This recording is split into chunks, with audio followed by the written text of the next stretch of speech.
My phone buzzed on my desk, and I almost ignored it, figuring it was another spam call about car warranties. But the number had a local area code, so I picked up, half expecting a telemarketer.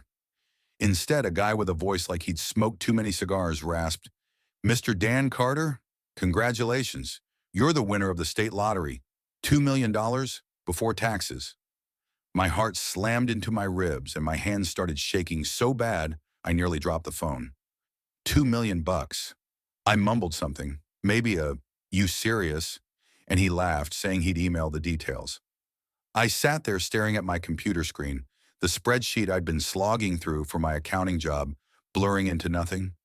My life just changed in a 10-second call. I glanced around the office. Cubicles, coffee mugs, the hum of fluorescent lights. Nobody knew I'd just become a millionaire. I wanted to scream it, but I kept my mouth shut. My boss, Karen, was already giving me the side eye for missing a deadline yesterday. I stood up, grabbed my jacket, and told her I was feeling sick. She waved me off, annoyed, but I didn't care.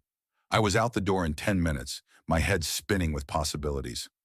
A new truck, maybe a blacked-out F-150, a trip to Hawaii, lounging on a beach with a cold beer, paying off the mortgage on our little house. I could see it all, clear as day, and I couldn't wait to tell Sarah. Driving home, I cranked the radio, some old Springsteen song blaring about getting out while you're young. I was grinning like an idiot, picturing Sarah's reaction. My wife's got this laugh, bright and loud, and I could already hear it when I'd tell her we were rich. We'd been married 7 years, scraping by, arguing about bills, dreaming of a big break. This was it. I imagined us planning a cruise, maybe one of those fancy ones to the Caribbean, sipping cocktails on a deck under the stars. We'd never done anything like that. Hell, our last vacation was a camping trip where it rained the whole time, and we ended up eating soggy hot dogs under a tarp. This money was our ticket to something better. The closer I got to home, the more my brain raced. I thought about quitting my job, maybe starting a little business, something low-key like a sports bar. Sarah could quit her gig at the marketing firm too. She'd been stressed lately, working late with her boss, Mr. Big Shot, with his corner office. I didn't like the guy, but I figured he was just a workaholic keeping her late. I pushed that thought away, focusing on the good stuff. Maybe we'd move somewhere warmer, like Florida. Get a place near the ocean. I could fish every morning, teach Sarah how to cast a line. The future felt wide open, like I'd just been handed the keys to a new life. But as I turned onto our street, my stomach did a flip. There, in our driveway, was a shiny black BMW, waxed to a mirror finish, parked next to Sarah's assistant's beat-up gray sedan. The sedan was a rust bucket, with a dented fender and a cracked taillight, like it had been through a war. The BMW, though, that screamed money. I knew it was her boss's car. I'd seen it at the company Christmas party last year, when he'd bragged about its horsepower like it was his kid. My pickup truck, with its chipped paint and squeaky brakes, looked pathetic next to them. I pulled in slow, my hands gripping the wheel tighter than I realized. My first thought was a meeting. Sarah worked from home sometimes, and maybe her boss and assistant were here for some urgent project. But it was 4 in the afternoon on a Tuesday.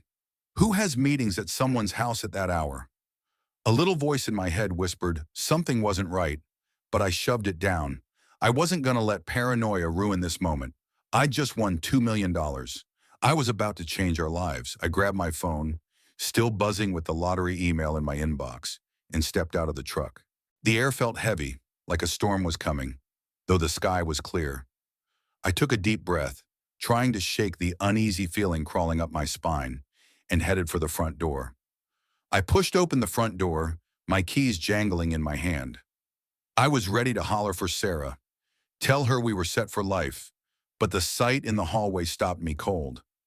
A pair of women's slacks, dark and neatly pressed, lay crumpled on the floor like they'd been kicked off in a hurry. Next to them was a striped tie, coiled like a snake. My stomach lurched. Those weren't mine, and the slacks didn't look like Sarah's usual jeans. My mind raced for an explanation. Maybe she spilled coffee, changed quick, left a mess. But then I heard it. Low, muffled sounds from upstairs, like a mix of whispers and something else, something that made my chest tighten. My boots felt glued to the floor, but I forced myself to move, stepping over the clothes.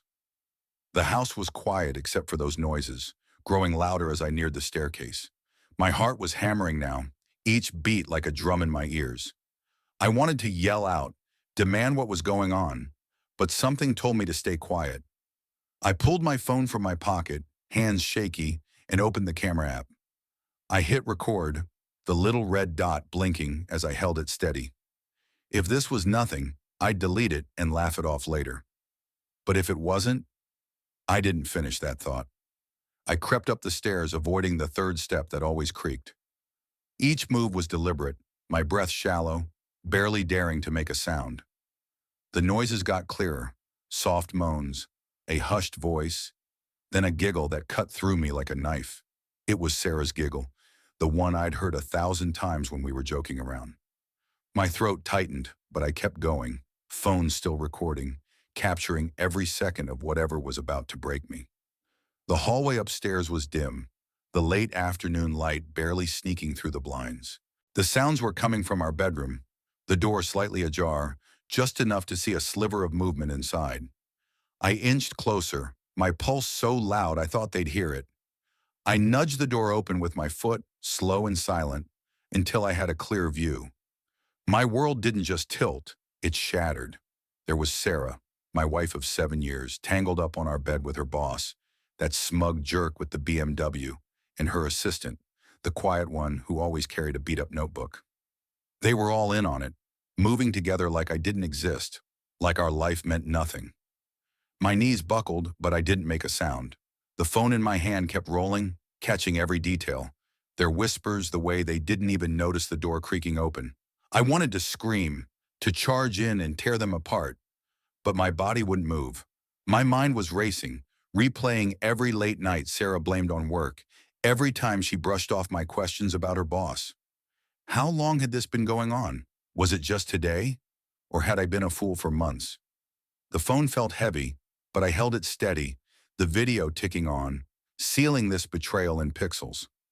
I backed away, careful not to let the floorboards groan, and made it to the hallway. My chest was burning, my vision blurry, but I kept the camera running until I was back at the stairs. I stopped recording, my thumbs shaking as I saved the file. My hands were sweating, my heart still pounding, like it might bust out of my chest. I didn't know what to do next, but one thing was clear. Sarah had no idea I'd seen everything. She didn't know I had proof. I slipped the phone into my pocket and moved toward the front door, stepping over those damn clothes again. I needed to get out, to think, to figure out how to handle this without losing my mind. The lottery win, the dreams of cruises and new trucks. It all felt like a cruel joke now. I grabbed my keys and walked out, the door clicking shut behind me, my life in pieces and a video that could burn it all down. My mind was a tornado, anger, hurt, and that fresh lottery win all swirling together, making it hard to think straight. I wanted to smash something, maybe drive my truck through her boss's fancy BMW. But I wasn't that guy. I wasn't going to do something stupid and end up in cuffs. The air outside hit me like a slap, cool and sharp, grounding me just enough to keep moving. I climbed into my truck, the engine rumbling to life, and peeled out of the driveway, not looking back. I drove aimlessly for a bit, the radio off, my thoughts too loud to need music. Every time I blinked, I saw Sarah with them, her laugh echoing in my head. 7 years of marriage gone in a heartbeat, but I wasn't about to let her know I'd caught her. Not yet. I needed a plan, and I needed somewhere to go. My buddy Mike popped into my head. He'd been my best friend since high school, always had my back, like when I got laid off a few years ago, and he let me crash on his couch. I pulled over into a gas station lot, the neon sign flickering above me, and dialed his number. "Mike, man, I'm in deep. Can I come over?" My voice cracked, but I didn't care. He didn't ask questions, just said, "Get your ass over here." 20 minutes later, I was at Mike's apartment, a small place that smelled like pizza and motor oil from his mechanic job. I sat on his lumpy couch, my phone burning a hole in my pocket. I told him everything. The lottery call that had me flying high. Then walking into my house and hearing those sounds. I showed him the video, my hands still trembling as I hit play. He watched, his jaw tight, not saying a word until it was over. "Jesus, Dan," he finally muttered, shaking his head. He didn't try to sugarcoat it, didn't tell me it'd be okay. Instead, he got up, grabbed 2 beers from his fridge, and slid one across the coffee table to me. The cold bottle felt real in my hand, something solid in a world that was falling apart.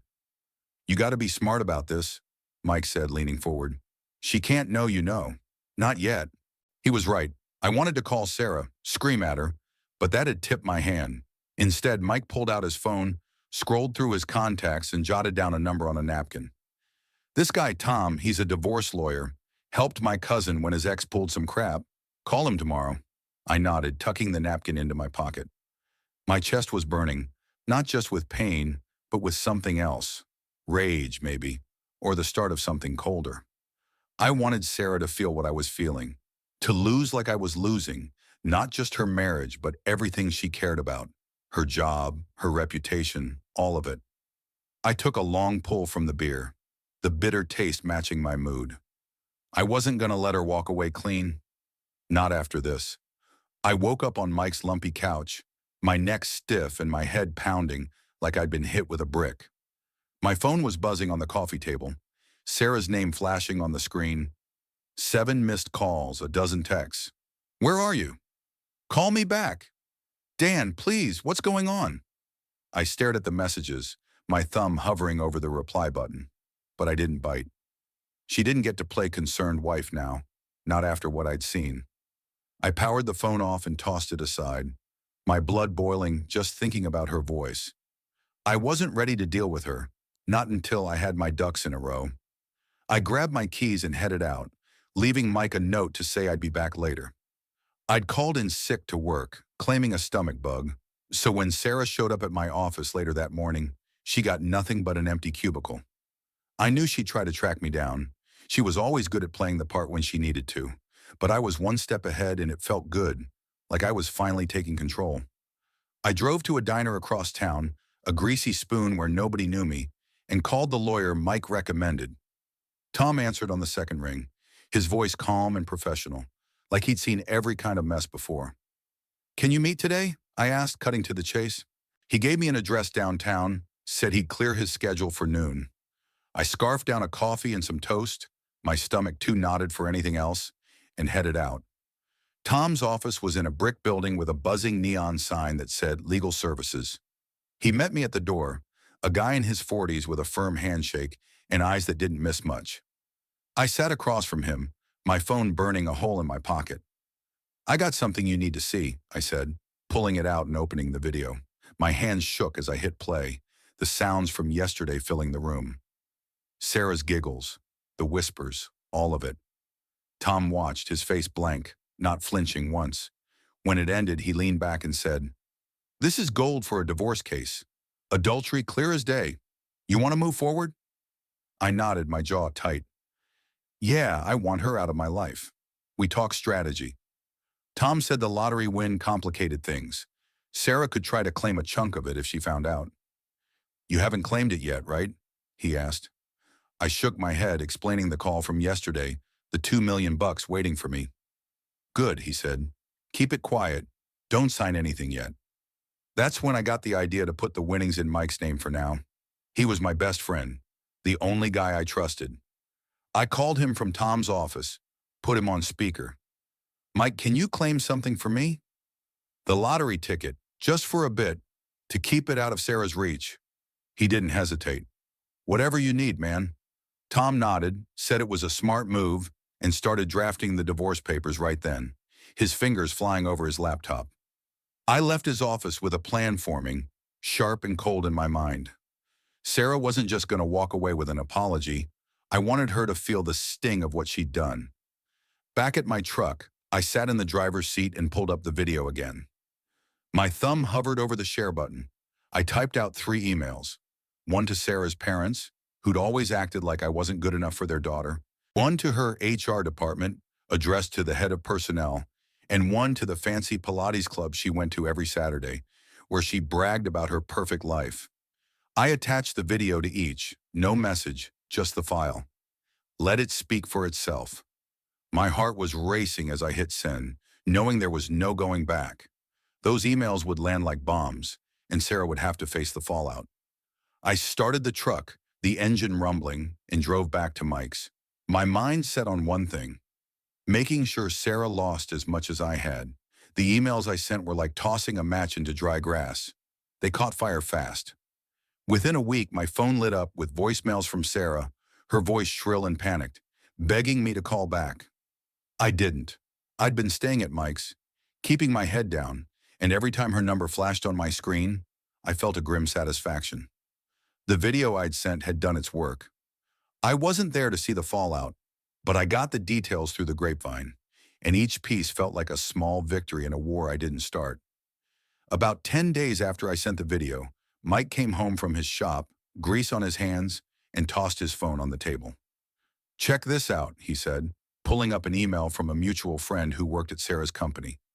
HR had launched a full investigation, calling Sarah, her boss, and her assistant into closed-door meetings. The friend said the office was buzzing. Whispers in the break room, people sneaking looks at their phones, passing around rumors like cheap beer. By the end of the month, all three were out. Sarah's boss, that slick jerk with the BMW, got the boot for conduct unbecoming, and Sarah and her assistant were canned for violating company policy. I didn't know the details, but I could imagine Sarah's face when she got the news. Probably the same stunned look she'd have when she realized her perfect life was crumbling. Her parents were next. I'd always known they thought I was beneath her, a small-town accountant who couldn't match their country club vibe. When I sent them the video, I didn't expect them to turn on her, but they did.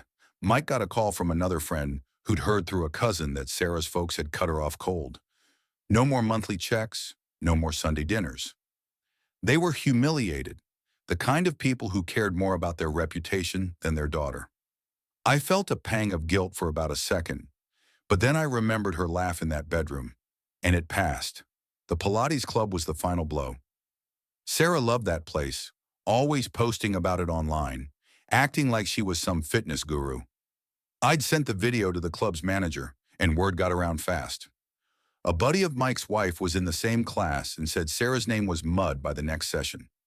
People stopped talking to her, and the instructor suggested she find another place to work out. Her so-called friends, the ones who fawned over her when she was on top, vanished like smoke. I didn't need to see her to know she was unraveling, alone, jobless, and shunned. I stayed out of sight, holed up at Mike's, my truck parked around the block so Sarah couldn't track me down. I'd turned off my phone's location, ignored her calls, and let her texts pile up unanswered. She had no idea where I was, and I wanted it that way. Tom, my lawyer, had a courier deliver the divorce papers to her at our old house. He called me after, said the courier reported Sarah looked like she'd been crying for days when she signed for them. Part of me wanted to feel bad, but the bigger part, the part that kept replaying that video in my head, felt nothing but cold resolve. Sarah's calls kept coming, sometimes 5 in a row, her voicemail starting desperate and turning angry. "Dan, please, just talk to me," turned into, "How could you do this to me?" I didn't listen to them all, just enough to know she was grasping at straws. I wasn't ready to face her, not yet. The lottery money was still in Mike's name, safe from her reach, and Tom was working on the divorce, making sure she wouldn't get a dime. Every day I checked my email for updates from him, my stomach twisting with a mix of anger and anticipation. Sarah was paying for what she'd done, but I wasn't done. The divorce was over faster than I expected. Tom, my lawyer, called me a month after the papers were served, his voice steady as he said, "It's done, Dan. You're a free man." Sarah didn't fight it, probably too humiliated to show up in court after the video I'd sent around. The judge signed off, and just like that, 7 years of marriage were gone. I was still crashing at Mike's, my life packed into a duffel bag, but I felt lighter, like a weight had been cut loose. The lottery money was still in Mike's name, safe from Sarah's grasp, and Tom assured me we'd done everything by the book to keep it that way. I wasn't ready to claim it yet, but knowing it was there gave me something to hold on to. Word about Sarah's boss, that smug guy with the BMW, started trickling in through Mike's buddies. His wife found out about the video. Someone from their HR department must have leaked it, and she didn't waste time. She kicked him out, changed the locks, and filed for divorce faster than you could say, cheater. I heard he was crashing at a cheap motel, his fancy suit stuffed into garbage bags. Then about a week later, Mike got a text from a guy who worked at an auto shop. The boss's car, that shiny BMW he loved, was towed in after a crash. Apparently his brakes failed on a back road, and he plowed into a ditch. No serious injuries, just a busted-up car and a bruised ego. Cops called it an accident, but the timing felt too perfect. I didn't have a hand in it, but I couldn't help grinning when I heard. It was like the universe was throwing punches for me. Sarah's assistant, the quiet one with the beat-up sedan, got hers too. Mike heard about it from a bartender he knew at a dive across town. She'd been at the bar one night, running her mouth, maybe trying to drown her sorrows after getting fired. Some guy took offense. Nobody knew what she said, and it turned into a brawl. She ended up in the hospital with a busted lip and a couple of cracked ribs. The story was murky, but the bartender said she'd been mouthing off about her old job, maybe even about Sarah. I didn't feel sorry for her. She'd been in that bedroom, part of the betrayal that gutted me. If she got hurt, that was her mess, not mine. Still, the news sent a chill through me. Things were happening fast and I hadn't lifted a finger. Sarah was the one I kept tabs on, though. Mike's wife had a friend who still saw her around town, and the word was she was falling apart. No job, no friends, no family to lean on. She'd been spotted at the grocery store, paying with cash instead of her usual flashy credit card, her cart half empty. I didn't need to see her to know she was alone, probably sitting in our old house, wondering how it all went wrong. Every time I thought about her, that video played in my head, her laugh, the way she didn't even glance at the door. It fueled me, kept the fire burning. I wasn't done making her pay, not by a long shot. I stayed low at Mike's, ignoring Sarah's calls, which had slowed to a trickle but hadn't stopped.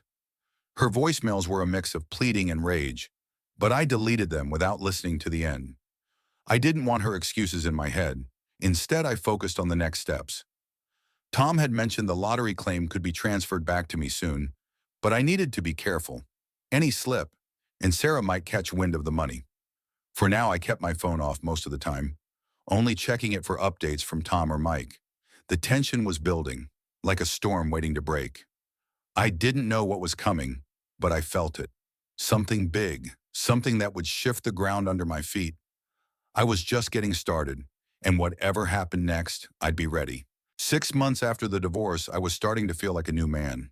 The weight of Sarah's betrayal still lingered, but it wasn't dragging me down anymore. I'd moved out of Mike's place, grateful for his couch but ready for my own space. The lottery money was finally mine. Tom had worked his magic, transferring the claim back from Mike's name without a hitch. $2 million bucks, minus taxes, hit my account, and I didn't waste time. I bought a sleek black Mustang, the kind I dreamed about as a kid, its engine purring like it was alive. I also put a down payment on a house, a big one, out in the suburbs, with a garage for my new ride and a backyard big enough for a barbecue.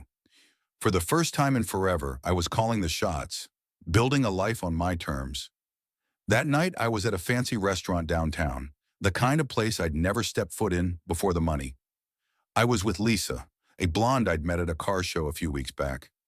She had a quick laugh and a way of making me forget the past, at least for a little while. We were at a corner table, splitting a bottle of wine, her telling me about her job at a vet clinic, me cracking jokes about my old accounting gigs. The steak was overpriced, but it melted in my mouth, and the buzz of the place, clinking glasses, low chatter, felt like a world I was finally part of. I caught myself smiling, really smiling, for the first time in months. Lisa's laugh was like a spark, lighting up something I thought Sarah had snuffed out. I didn't know Sarah was watching. Later, I'd find out she'd spotted me leaving the house that evening, my Mustang gleaming under the streetlights. She followed me in a taxi, staying a few cars back, Her eyes locked on the life I'd built without her. She saw me pull up to the restaurant, saw Lisa climb out of the passenger seat, her hand brushing mine as we walked inside. Sarah stayed outside, parked across the street, watching through the big windows as I laughed and raised a glass. She saw the new me, confident, free, living better than she ever could have imagined. I was oblivious, lost in the moment, but she was there, stewing in her own regret. The night went on, and I didn't suspect a thing. Lisa and I talked about taking a trip, maybe hitting the coast for a weekend. I told her about the house, how I was still getting used to all the space. She teased me about needing a dog to fill it, and I laughed, picturing a mutt chasing its tail in the backyard. The bill came, and I paid it without blinking. Something I'd never done before the money.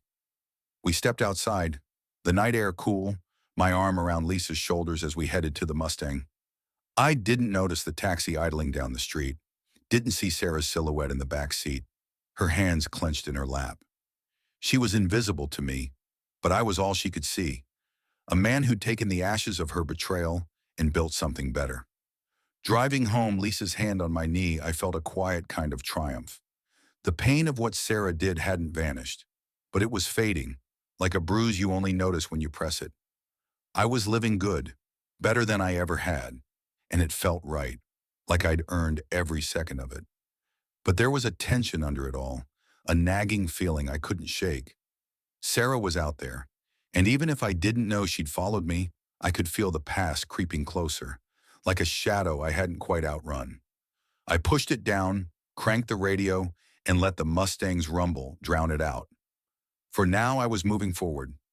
A week after that night at the restaurant with Lisa, I was in my new house, tinkering with the Mustang sound system in the garage. I was blasting some classic rock, feeling like I was finally settling into this new life. When the doorbell rang, I figured it was a delivery, maybe the toolbox I'd ordered. So I wiped my hands on a rag and jogged to the front door. When I opened it, my stomach dropped. Sarah stood there looking like she'd been through a ringer. Her hair was limp, her eyes red-rimmed, like the last 6 months had carved years into her. I froze, my hand on the doorknob, every instinct screaming to slam it shut. She didn't wait for an invite. "Dan, please, can we talk?" Her voice was shaky, desperate, not like the confident Sarah I'd known. Against my better judgment, I stepped aside and let her in. Maybe it was curiosity. Maybe I wanted to hear her squirm. She followed me to the living room, her steps hesitant, like she was walking on thin ice. I didn't offer her a seat or a drink, just leaned against the wall, arms crossed, waiting. The air was thick with tension, like a storm about to break. She stood there, twisting her hands, and started talking. "I messed up, Dan. It was a mistake, a one-time thing. I was just chasing a thrill, something stupid. I never meant to hurt you." Her words hit like a punch, but not the kind that knocks you out, more like one that makes you mad enough to swing back. A one-time thing? I'd heard her laugh in that bedroom, seen her tangled up with her boss and assistant. My jaw clenched, but I kept my cool, letting her ramble. She went on about how she'd lost everything. Her job, her friends, her parents' support. How she was sorry, how she'd do anything to fix it. Her voice cracked, and she took a step toward me, like she thought she could just reach out and erase it all. I held up a hand, stopping her cold. "You don't get to do this, Sarah. You don't get to walk in here and act like a few tears make it right." I was done listening. It was my turn. I laid it all out, slow and deliberate, watching her face as I spoke. "I won the lottery that day, Sarah. $2 million.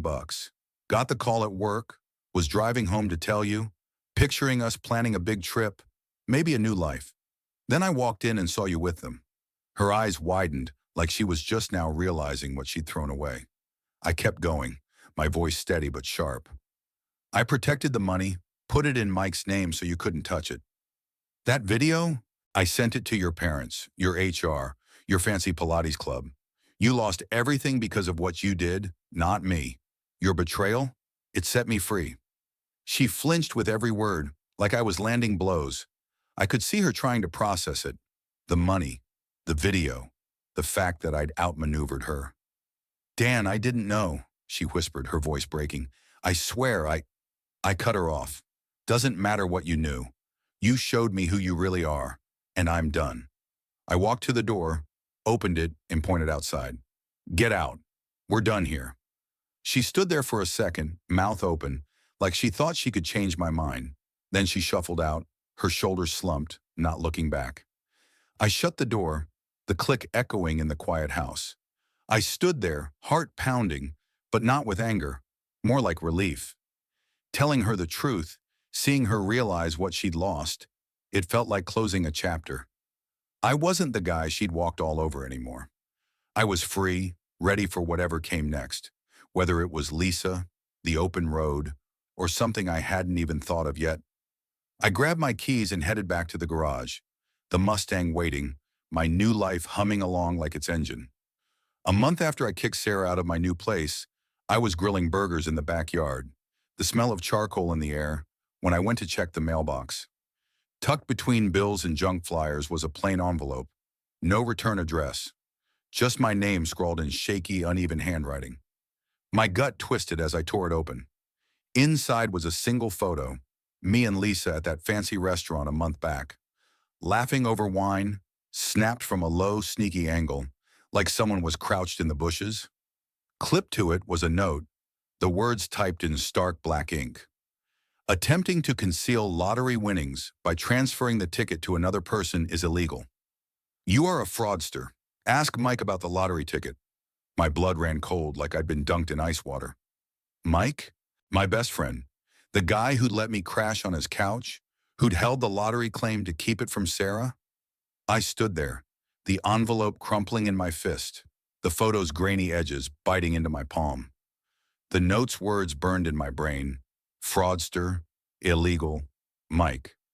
I tried to shake it off, tell myself it was a bluff. Maybe Sarah trying to mess with me, but the photo was real, taken that night without me noticing.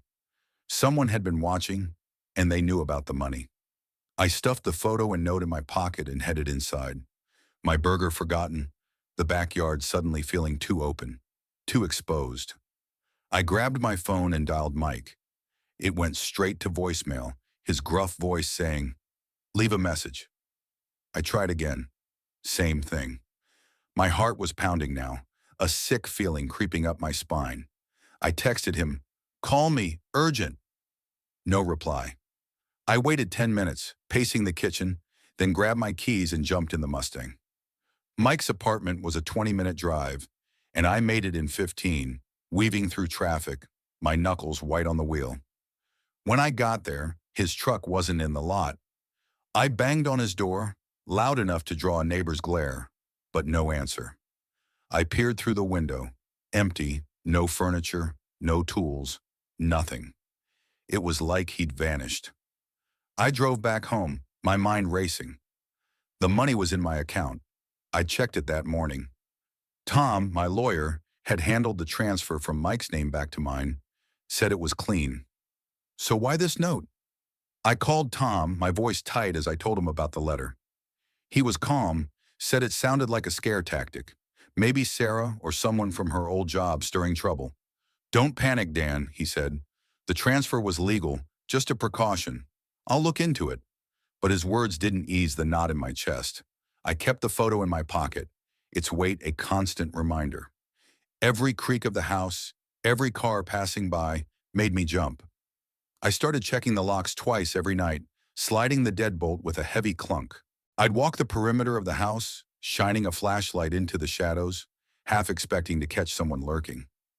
Lisa noticed I was on edge, asked what was wrong, but I brushed it off, not wanting to drag her into this. The note's words kept looping in my head. Ask Mike. Where the hell was he? Had he sold me out? Or was someone else pulling the strings? Someone who'd been watching me since that night at the restaurant? I didn't know, but the uncertainty was eating at me, turning every moment of my new life into a waiting game for whatever they had planned next. Drop your thoughts in the comments. What do you make of the mysterious note and photo? Who do you suspect might be behind it, and why? And if you enjoyed the ride and want part 2, don't forget to like and subscribe for more.